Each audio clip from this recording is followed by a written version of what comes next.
afternoon, everybody.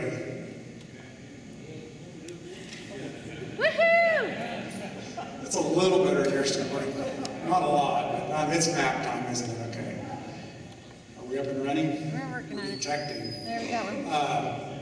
So I want to kind of, before I pick up where I left off yesterday, I want to go back just for a couple of quick minutes and kind of recap what all was discussed yesterday. So, somebody working on the lights? Yeah, we're going to take them light. You know, I think one of the big things that you guys have all heard is carbon, carbon, carbon, diversity, diversity, diversity. It really is that simple. Can I just say like Omaha every time I want to Yeah, switch? whatever you You know, we talked about using cover crops to slow evaporation, keep the soil temperature at an even keel. We talked about different methods of terminating cover crops, not just chemical methods, but mechanical methods as well. And the most efficient method of terminating a cover crop is using livestock. We talked about infiltration, and I can't remember if I discussed this yesterday, but almost everything in my system, you know, I talked about it, you need to know its purpose and why you put that, whether it's in your mix or the livestock or what it's doing. Almost everything I put in, I demand multiple things. We have to multitask. The radish, for example. You know, it's really good at going down, pulling excess nutrients out that I've overloaded the system with, bringing them back up, making them available to next year's crop, keeping them out of the city's water supply, keeping our neighbors and friends happy, but also look at the big hole that it's digging for me. Plus, earthworms love this thing. So I like all my things to do multiple things for me. This is a great picture. Look at this decaying root. You know, so this plant's life is over, or isn't, because now it's helping build the soil, bringing infiltration in, and letting that water get down. And I got a great slide here towards the end that shows what else we can do here. We talked about getting to know the plants. What can they do? How do they act together? What do they look like? How do they grow in my area? And then you might have came to get the recipe from me or from Keith or from Brendan, but we didn't give it to you because you need to figure all these out because it's going to work different on your farm. And also talked about the importance of bringing these back into the system. We have to think of the system as a whole. We have to think about what effect each management decision has on our operation, not just today, but in the future. And if you look really close at this beautiful praying mantis, look what she's doing. That was kind of fun to watch for a little bit. And we need to be really careful with these things. I mean, a lot of bad things have come of insects. You know, they make horror movies out of them and stuff. Go ahead. Maybe we should be careful. Checking you out. Yeah. Again, you know, the importance of bringing in the predators and what they can do in the system and how beautiful it makes your system.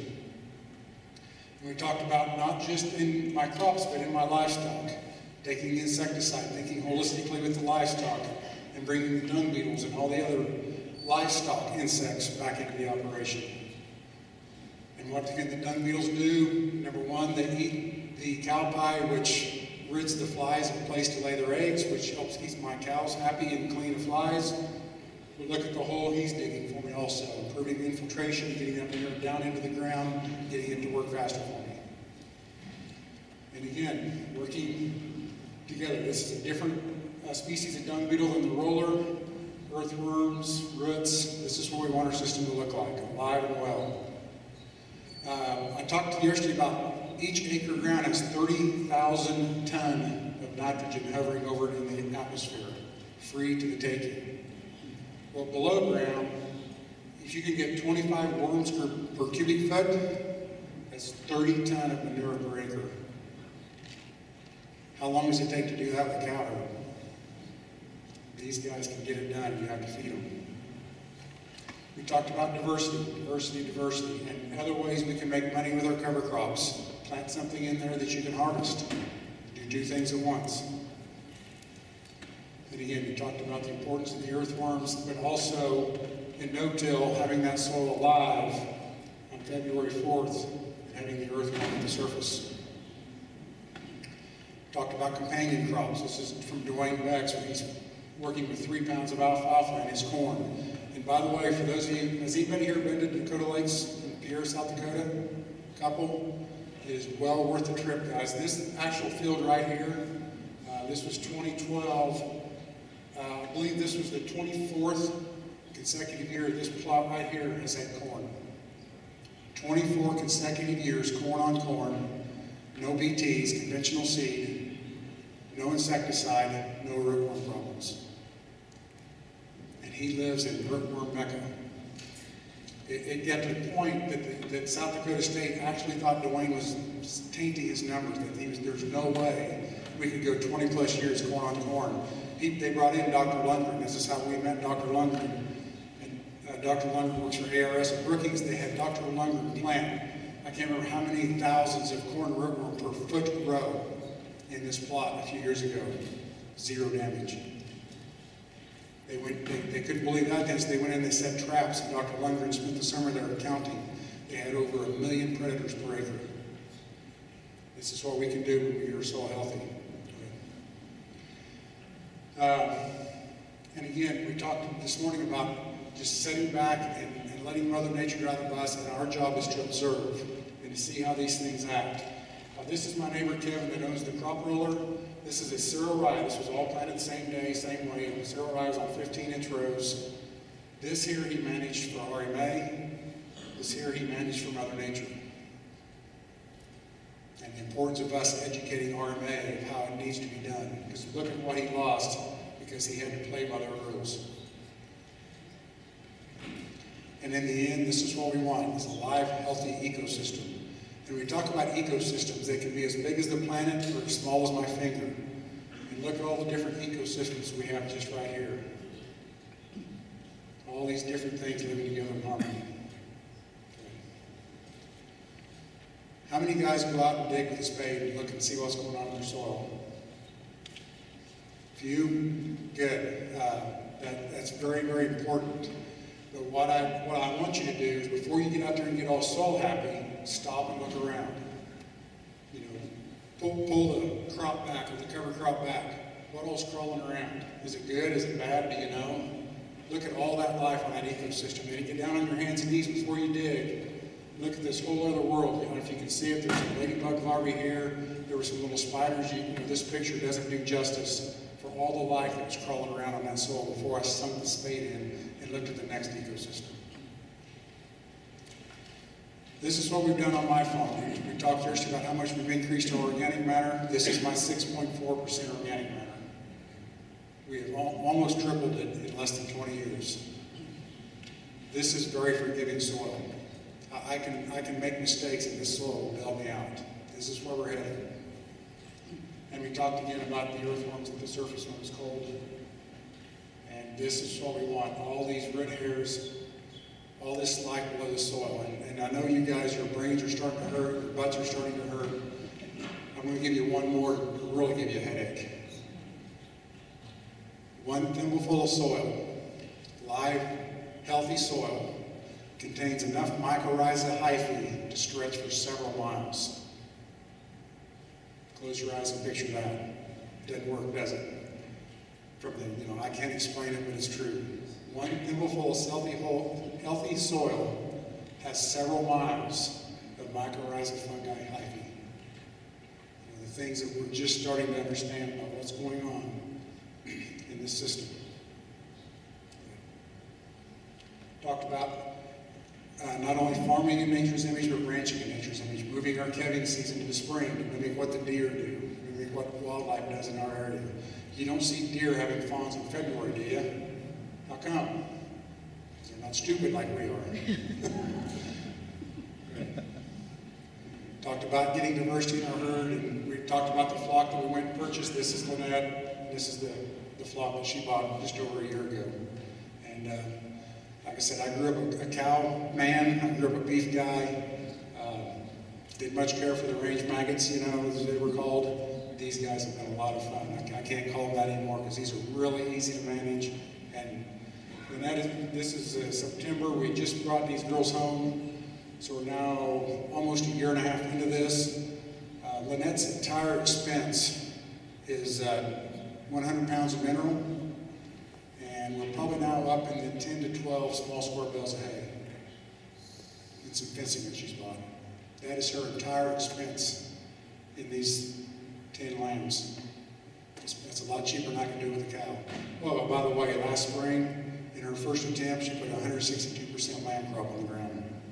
How many cow guys have ever done that in their life? You never say never. You gotta take the T out of can't. And I talked about diversity and then multitasking. We have chickens to provide us meat and eggs and to eat flies.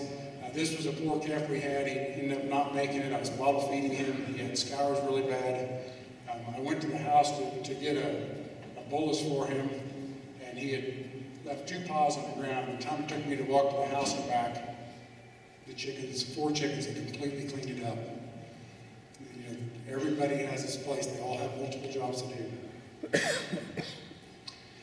Talked about expanding into broilers. We'll talk about that a little more later on in the presentation. Talked about trying to graze year-round. Take that hay out of the operation, put that money in my pocket, take the cattle to the forage or the livestock. Talk about turning your cover crops into cash if you have excess forage, doing some custom grazing. And again, we talked about companion crops. And I've had a lot of questions in the last 2 days about the companion crops. And Jill Clapperton, have you guys had Jill here yet? No. Okay. I'm sure she's on Brendan's list. But Jill is really, really big into this. And we've talked about how this is the future. But it has been a real struggle. I mean, sometimes we can make it work, sometimes we can't. We've got a lot to learn. And probably the most frustrating part for me is when it works on paper, it doesn't work in the field. This case here, this was a winter barley crop that we harvested for grain in 2012. We grew 74 bushel winter barley on 30 pounds of fertilizer. Harvested the barley off in June, planted it to, double cropped it to soybeans that day. We didn't spray a burn down on. We wanted to wait to get a flush of barley up because we knew we were going to get that with barley, and then we would spray it.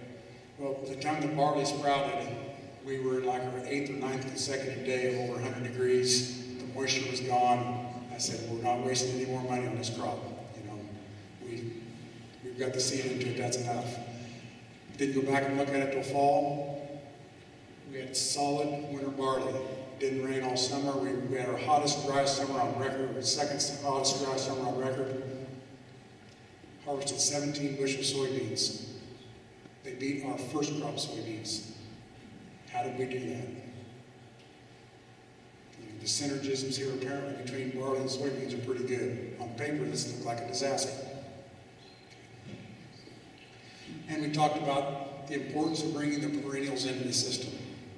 Mother Nature put perennials here for a reason. There's an annual crop in the rooting system. Here's a perennial crop. This is why we need perennials in the system. Just look what this can do that this one cannot.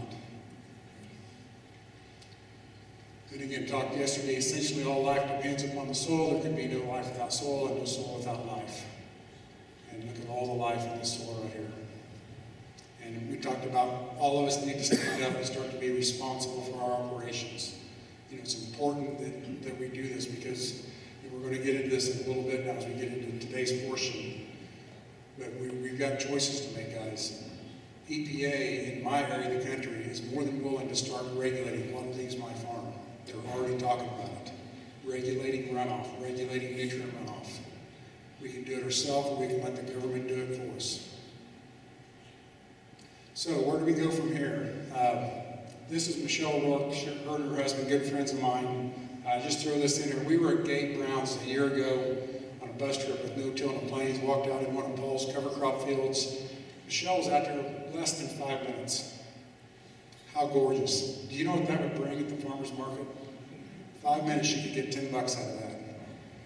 Again, we're only limited by what we have right here. So, today I talked a little bit yesterday about my divorce, and I've been through some really tough financial times, and that's part of what's driven me to where we are today with the soil health is financially our operation is bankrupt. Pretty much, through some other things wrong with the divorce. And today I stand here as a complete failure, but not because of my financial hardships. I left high school in 1981 and we started farming. Conventional till.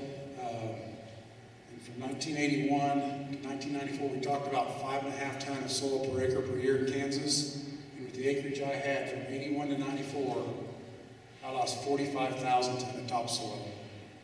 I was much bigger in 95 when I switched to no-till, but through bad management and the fact that we talked earlier that no-till is not the answer, it's just the first step. And I tried to force my will on no-till and make it fit my rotation and my operation, and it didn't work. I lost another 100,000 tons of topsoil. So in my career, I've lost 145,000 tons of topsoil. I'm 51 years old. Who am I going to pass this on to? What are the chances of me getting this soil back in my lifetime? Not very good. But we have learned in the last 5 years that we can do it much faster. But there's no way I can replace this. This I will take to my grave. This I pass on to my kids. And 145,000 tons in our area, you can buy a load of topsoil for around your house or garden for about $20 a ton. How many of you guys put this into their financial statement at the end of the year? When you're figuring your cost of gain on your break-evens, this has to be in there, guys. Somebody's got to pay this bill. $2.9 million I've lost in soil in my career. Mostly because of tillage and my poor farming practices. And that doesn't include the nutrient value of what left with that soil. We all know how much nitrogen, how much phosphorus.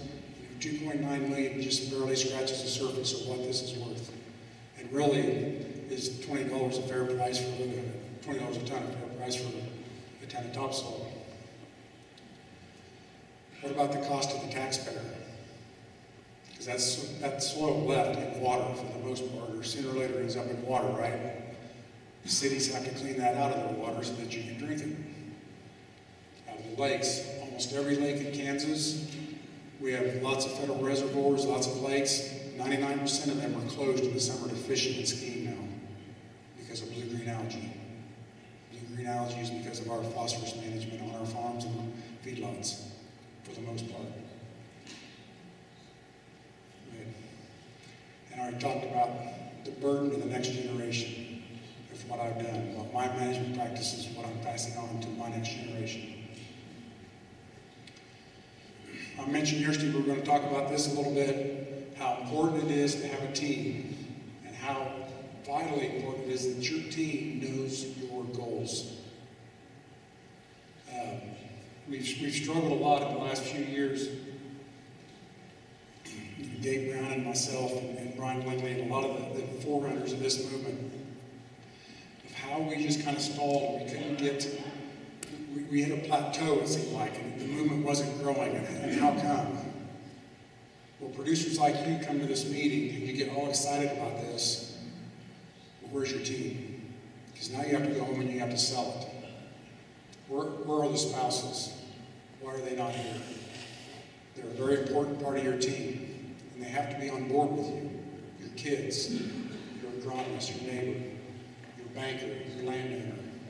You have to sell it to all these guys. You need to be bringing them to the meetings, or it's really easy to make a little PowerPoint, take it to them, bring them out, have a field day, cook them a hamburger, get to digging around, show them what you're doing. You've got to sell them on what you're doing, and if they're not on your side, and you can't educate them, with the exception of your wife maybe, but maybe it's time to find a new team member. And it's hard for us, we're farmers, we want to be best friends with everybody, right? It's kind of in our nature to be best friends with the guy at the co-op and everybody at the equipment dealer, right? And if they don't understand your goals, are they doing you any favors? And if your agronomist doesn't understand your goals, and a lot of them don't, maybe it's time to look for a new agronomist that does. So again, team members, it's just crucial that they understand what you want to do and what your goals are. Exactly. Who doesn't love this? Who does not look at this and picture themselves when they were kids or their grandkids and replace them in this picture? But for me, this brings a question. What will you leave to the next generation? What are you passing on? Burdens, good things, bad things, in between. So you spent all day yesterday, much of the day, talking about, listening to Why to plant cover crops? And we've talked about all those things, nutrient cycling and erosion control and all those things, and they're all really important things. But I think really, and we're going to get really, really big picture now if your heads aren't hurting enough, 3 main reasons to plant cover crops. And to me, this is my opinion, personally, these are the main reasons we should be looking at soil health and what we're going to move past to the next generation. Number 1, protect the resource, the soil, the planet. We've already lost 40% of our topsoil in the last 100 plus years. On my farm in Kansas, our soils aren't very deep to begin with. At the rate we've gone in the last 100 years, my grandkids are going to have to learn how to farm a rock if I can't figure this out today. What is farm runoff doing to the water? This is a magazine article I pulled off the internet. And these headlines, as you guys know, if you look or if you're listening, it isn't hard to find a headline like this, is it? This is really hard to read, but it talks down here. In northeast Missouri, for example, the Clarence Cannon Wholesale Water Commission treated 1.5 billion gallons of water each year. On a walk through the plant, Mark McNally, the commission's general manager, points out a massive 900-pound bag of powdered activated carbon being funneled into untreated water. The powder is used to remove atrazine, a herbicide widely applied to cornfields in the spring. The chemical alone costs roughly $130,000 a year in the city. And you can find article after article after article like this. Report pollution levels in the Wisconsin River rising. This is I got a good friend that farms about 25 miles east of me. And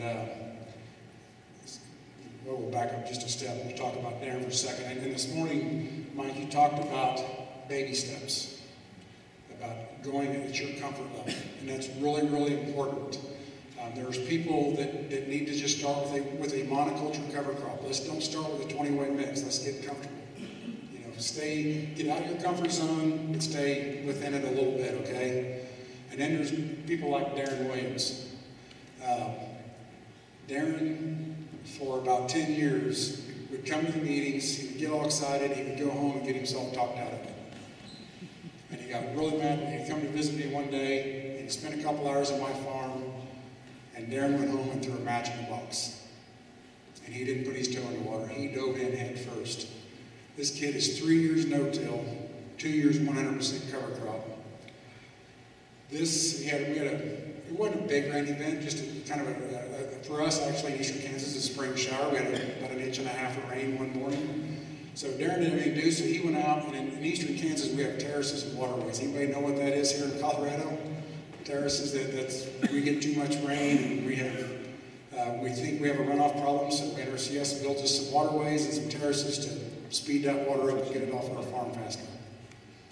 So Darren went out to there were several fields right here together, collected water running off of each field. This is conventional till. This is 20-year no-till field. This is Darren's 3-year no-till field. How did he do that? Darren has a very good understanding of the importance of soil health and cover crops. This is covered with a living root. And although this guy is 17 years ahead of him, Darren caught him in 2 years and passed him. This is where we can go. And by the way, that picture got Darren an article in Corn and Soybean Digest. You can go back and find it online if you'd like. Water probably has been the number 3 subject here the last 2 days behind carbon and soil health. And I'm an outsider looking in, guys, so I want to ask you, how long is the water going to last? And as an outsider, not that I don't care, I do. I care about all of us. But when I stand and look through the window at you guys here in Colorado, and the decision is coming in the really, really near future, does LA and Denver get water to drink, or do you get water to farm? Do you really think the USDA gives a crap about this part of Colorado? Sorry to be so blunt. But if you think for 1 second that just because the planet has to eat, that they're going to come get it from you, then you're lying to yourself. Because if you think they're going to turn the water off in Nebraska so that you guys can continue to water, sorry, but you're wrong. And I think you guys really need to take a hard look at what you're doing. And I think that's the importance. And I know for where we are today and why we talk in this area about mimicking nature, you guys have a choice to make today. You can start to figure out how to do more with less, or you can wait till the government comes in and flips that switch and try to figure it out on their own while you're going broke. And I don't mean to be so blunt, but that's what I see as an outsider looking in. It's what your two choices are in this area of the planet. And, you know, I guess I should have prefaced this whole, I meant to preface this whole part of the presentation by saying, I'm going to get a little blunt. And I may piss a few people off. I'm leaving tonight anyway, so I can get thrown out. I've been thrown out before. But really, the reason I want to do this, and the reason I saved this for the end, I want you guys to think about me on the way home. I don't care if you're happy or mad. Because when you get home and you're going to walk in the door and your spouse is going to say, well, what'd you talk about today here, honey? Can you believe what this idiot just talked about? That's what I want. Because I want you to go home and have this conversation. Tell her what an idiot that you just listened to. What do you think of that, dear? And start that discussion. Have it with your kids, your parents, your neighbors, your customers. Maybe it's time we have this conversation. Reason number 2, stabilize the climate. We talked a little bit yesterday about this, that, you know, I'm not smart enough to argue if we're in the middle of global warming or global cooling or if the next ice age is coming or not. And I really can't control that per se. But I can do my little bit. And I do know that mimicking nature and keeping the soil covered, we can influence the climate. I was with Doug Peterson in November at the Missouri Grazing Lands Coalition Conference, and they had NOAA was there with 2 climatologists. And they gave a presentation about how they do long-term weather predicting. And we got done, Doug asked them, well, please talk to us for just a minute about humans' influence on the climate. And they laughed. They said, you guys are arrogant if you think you can affect the climate. It is much bigger than you. So as soon as their presentation was over, obviously they cornered Doug and I pretty fast, and they wanted to explain to us how there's no way man can affect the climate. They said in order for man to affect the climate, he would have to have an influence on an area of at least 70 to 100,000 acres, or 1,000 miles. I guess it was 1,000 miles. That man would have to have an effect on the climate. So what the heck do you call western Texas, Oklahoma, eastern Colorado, Kansas, and Nebraska in the 20s, the teens? Never dawned on them. They said, well, but the U.S. weather is all dictated by La Nina and El Nino. And they started to explain to me, I says, I know what La Nina and El Nino are. It's the waters off of South America and the Pacific. I said, if you haven't looked, South America is just a little bit bigger than Texas, Oklahoma, and Kansas. These are the guys that are telling the government and dictate policy to the government. It never dawned on them once that man might influence the climate. I told them, they said, well, you would have to change the soil temperature drastically. 2012, I spent most of the summer from North Dakota to southern Kansas. And Brian Lindley, a friend of mine, had an infrared soil thermometer with him, and we were finding 40 and 50 degree bumps in conventional till over underneath living cover crops and soil temperature. That's a pretty big bump. We can affect the climate, and we can stabilize it with this system that Brendan talks about and what you've heard for the last 2 days. And I talked a little bit yesterday about global cooling or warming. And the only thing I do know is they have warned us that part of this, no matter which side it is going to be the weirdness of weather, the extremes. This is the billions of dollars in damages from extreme weather events. 1980, we spent around $20 billion. Today, we're just a little above that. The weather's getting more and more extreme. Federal spending on disaster relief, 2011, $21 billion. 2012, $40 billion. 2013, $74 billion. This is what I'm talking about. I'm talking about stabilizing the climate. We can bring these under control. In Kansas this year, we've been in drought for 2 years. In 2013, our average annual rainfall is around 35 inches. And we hit it right on the head this year, 2013. So we had a good year, right? We had 3 rain events.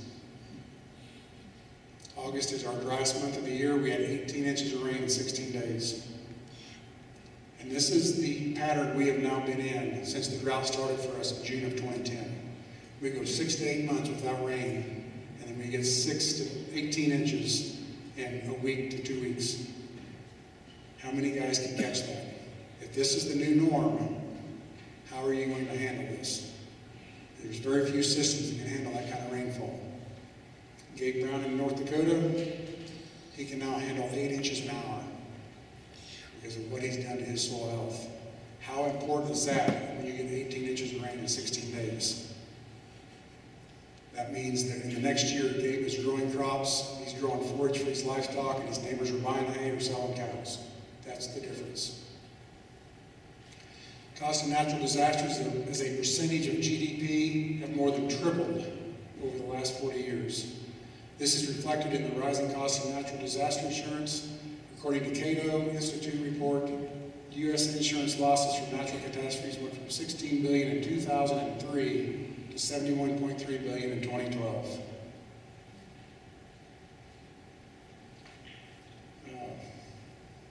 Natural disaster damage control was the second biggest non-defense spending in 2012. That puts it into perspective. Another magazine article, soil biodiversity will be crucial to future land management and response to climate change. How many guys have heard of Alan Savory? Godfather of holistic management. He's the guy that invented holistic management, holistic grazing out of Africa. Not that I totally agree with what they're doing, but they are now going around the Savorys and buying up or trying to acquire 70,000-acre tracts anywhere on the planet.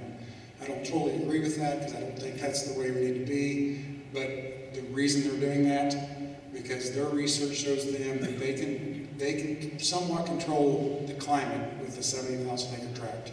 They can stabilize that climate. We can do this, guys, if we all get in it together. Improving the soil organic matter 3% in the United States would increase the water holding capacity by 24.5 trillion gallons. Maybe you guys get water another year or two longer, huh? Maybe 10 years longer, maybe 100 years longer. We can do this. Reason number 3 is stabilize governments, and we kind of covered that in the last. These all kind of tie together, as you can see. If we can stabilize the climate, we start to stabilize governments. How much spending is the Red Cross now getting for disaster relief? Who pays for that? Not the government.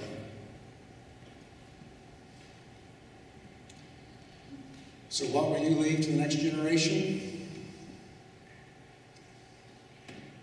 Go back, please, I'm sorry. I'm sorry.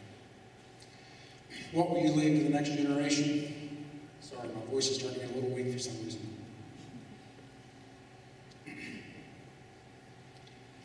Well, as we all talked, we all like to put ourselves in this picture, our kids in this picture, so picture this as your 2 kids. And what are you going to leave to them? Well, this one won't farm, most likely, because he's going to have autism. This one here is going to have cancer. Sad facts. Where does your food come from? We talked here about the importance that we start thinking of ourselves as food producers and not commodity farmers. Because when we do, we put an importance onto that crop that we're hauling off. And I've heard all over the country, and I'm as guilty as anybody, I wouldn't feed this to my kids, but I'll sell it to the elevator. We don't treat our gardens like we treat our fields, because we're eating it ourselves. We need to start looking at this. Which chicken do you guys want to eat? And this does not have to be industrial ag, because this is exactly what an organic chicken house looks like too. If you buy your chicken from Whole Foods, this is where it comes from. Which one do you want? So we talked about us bringing layers in. This is how our layers now live. We finally got moved into this last week. This is a stock trailer we converted. This is now our egg mobile. Portable. We got feed, water, nest, roost. I don't have a picture of it over here. We've got a little solar door. We've got attached a battery. It's got a solar sensor on it. When the sun comes up in the morning, the door goes open. When the sun goes down at night, the door goes closed. My chickens probably have a bit of a learning curve now. There'll be a little natural selection go on for the first couple of weeks. But the coyotes got to eat too, so. But we will now be able to take our chickens out and keep them 3 days behind our cows as our cows move. We can keep the chickens with them. Lynette had, this is Brian and Christy Crowther. They farm about an hour in McPherson, just over an hour west of us. There's 4 of us. I talked about Darren Williams and I showed you Michelle Bork. Us 4 families have kind of started to focus all our operations on food production and local marketing. So Lynette worked up a deal with Brian last year. He didn't have any meat chickens, so Lynette raised some meat chickens and Brian built her a chicken tractor. We can put 50 birds in here and we move this daily. We put in feed and water, we've got protection, we've got wheels, it's really easy to move. The demand for chicken tractor number 2 and 3 are coming and we still can't meet demand. We're going to triple production this year and we can't meet demand. Jason and Brian are seeing the exact same things. The biggest thing we talk about when we get together is keeping ourselves paced. Soil. Thank you. Well, that was in my mom's garden, it's still. Any soil. Or the driveway. Lynette bought this beautiful girl last spring and then added this one this fall because it's working so well. We've been wanting milk for quite a while, and with what we've learned and the more we get into it, we decided it was time. We weren't ready, but we needed it. It was too important to continue to put off. So Brian Crowther called one day, had this girl sitting at the sale, he bought her for us. We bought this in co-op with another family. Lynette owns these 2 cows with another couple. That way, if one of us wants to leave, somebody can still milk. The cows are portable. It's been a few months at one farm, a few months at the other farm. We milk once a day. We're not after maximum production. I'm not going to kill myself. I'm way too lazy for that. We milk once a day. We start when the calves are born in the spring and we quit in October because I'm too dang lazy to go out when it's cold and milk. So how do we drink milk in the winter? We freeze it. We get enough production in the summer, we freeze it. We've got to buy extra freezer space, but we're still drinking raw milk. It's a choice we've made. I guess I probably should point out the other lady that owns the cow with us has quite a few health issues, has her whole life. She's not a big milk drinker. It's never, for one thing, it's never set with her. She doesn't like it. Within a couple of weeks of buying the cow, she was getting up at 2:30 in the morning to drink a glass of milk. She was drinking 7 to 10 glasses a day. 2 or 3 months later, she quit. How come? Her body needed something. Right. Just like a cow or a deer, our bodies are telling us things, sometimes we just don't listen. Her stomach issues have gone away, and the only time she gets sick now is when she goes out and eats in a restaurant. If she spends more than 2 days away from home, she's sick. I'm the opposite. I'm a milkaholic. 7 glasses a day. Now that I got a cow, I'm drinking 2 glasses a day. That's all I need. Oh, sorry. Oh, I'm sorry. Skip the lambs. We talked about these a little bit, and talked first about the guy with the vineyard and how we struggled because he doesn't like my chemical drifting onto him, and I also told him I don't like him spraying his chemical all over my wine. And now we're working together. Lynette now gets to grace his vineyard. We get a case of wine out of it. We're all happy. He's ecstatic. We're ecstatic. You can find ways to make this work. Go ahead. Oops, I'm sorry. So, when we're talking about food and we're talking about health, anybody know where the United States ranks on the planet as far as health of the population? 37th. Depending on what study you look at, we're somewhere between 37th and 45th. How can that be? We're the richest country on the planet. We're supposed to be the smartest country on the planet. We're supposed to be the leaders, superpower. How can we be that low? We're number one in autism. We talked about that. We're number one in cancer. We're number one in obesity. We're number one in diabetes. Every major health disease out there, almost every one, we are number one in. How come? Processed foods. Processed foods is a large part of it. There's probably lots of things, but there's lots of reasons.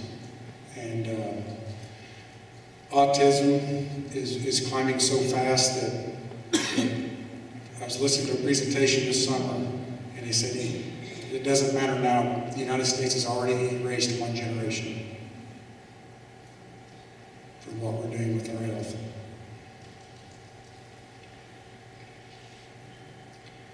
And here's proof that what we're doing on our operation, what guys at Drive Soil Health are doing, and to back up what I've been talking about for the last 10 minutes. You guys, somebody in here, you guys knew, some of you knew who Joel Salatin was, right? Joel Salatin runs Polyface Farm in Virginia.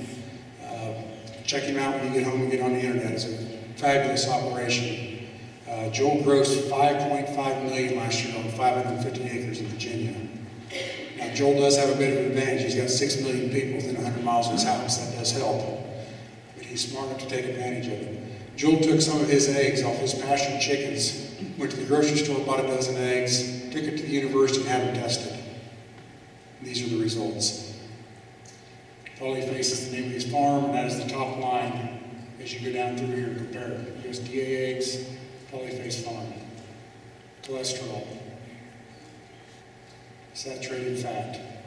The very, very important omega-3s.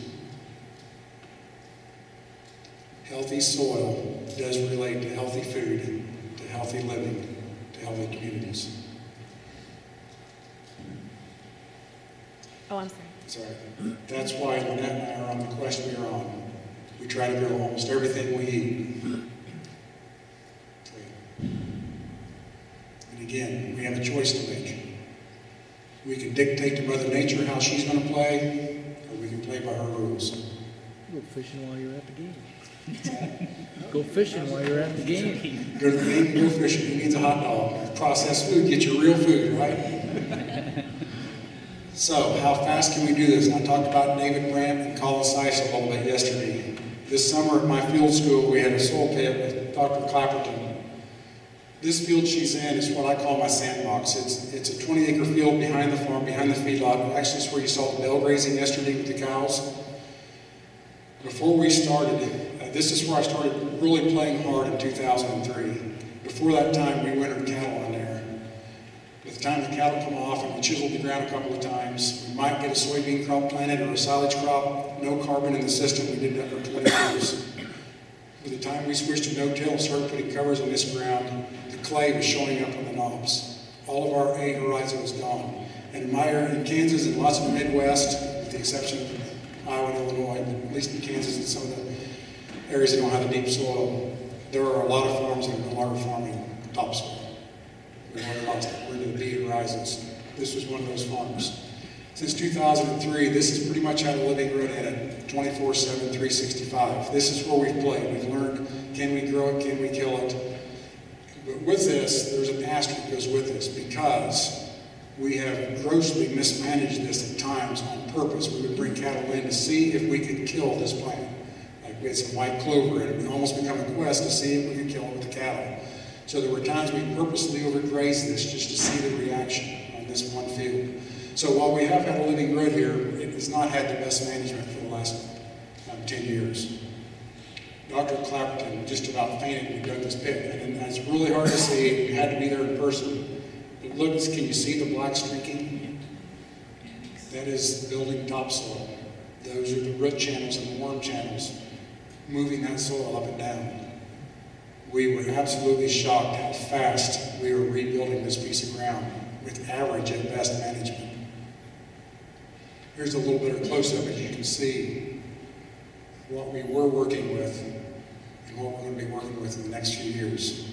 Which is more drought tolerant? Which needs less water, less fertility? This is my dad. Dad's 86. What do you think he thinks of me? You know, he doesn't argue because I'm his son and he's told he has to love me. So he goes along. But he's 86. He doesn't understand it. He doesn't, you know, he's not the smartest man on the planet, and there's no way he can learn this. And he doesn't want to. He's 86. So he loves to, you know, as he's now semi-retired, he loves to go to coffee. You can imagine how bad he gets beat up at the coffee shop every day. And this is my father. This is what I talked about, part of your team. How can, you know, I don't go to the coffee shop, and if I do, I don't care. How can he defend me or himself? Well, this is a simple purple turnip that grew on one of his fields last year. He was the hit of the coffee shop for a month. And he carried this in the back of his pickup for a month to every coffee shop in Emporia to show them what kind of turnip he could raise. So he now has a reason to plant cover crops. Is it the right one? It is for him. It works for me. This is my reason. We all need a reason. And if you're not having fun, you better find something else to do. And again, limitations until you spread your wings, you have no idea how far you can walk. This is just a few of the things that I've enjoyed over the last few years. I talked about this one this morning, the paper by Gail, the ecological role of biodiversity in agro-ecosystems. I know it's a mouthful, but this is probably the most important thing I've ever read in my life. It's a very hard read. Don't expect to read it all at once, or my ADD brain can't. It took me several nights to read this. TED Talks, Alan Savory talked about that, how to fight desertification. That ought to be a must read for you guys. I mean, that's the first thing you should do when you get home tonight. Janine Benioff has a really cool one on biodiversity. How am I doing on time, Mike? You're good. Okay. I forgot to bring this one up. I was talking about team. Simon Sinek has a great talk on why. And I think it's really important. So I'm going to go back clear up at the beginning since I forgot this for some reason. Everybody in here, you sir, what do you do? He farms. Everybody knows, what do you farm? Corn, pinto beans, onions. Corn, pinto beans, onions. Everybody knows what they do. How do you do it? I go to the banker first to see if they'll give me money. He goes to the banker, gets a loan, puts some seed in the planter. If the banker says yes, and goes after it. Everybody knows what they do. Everybody knows how they do it. How many people in here know why they do what they do?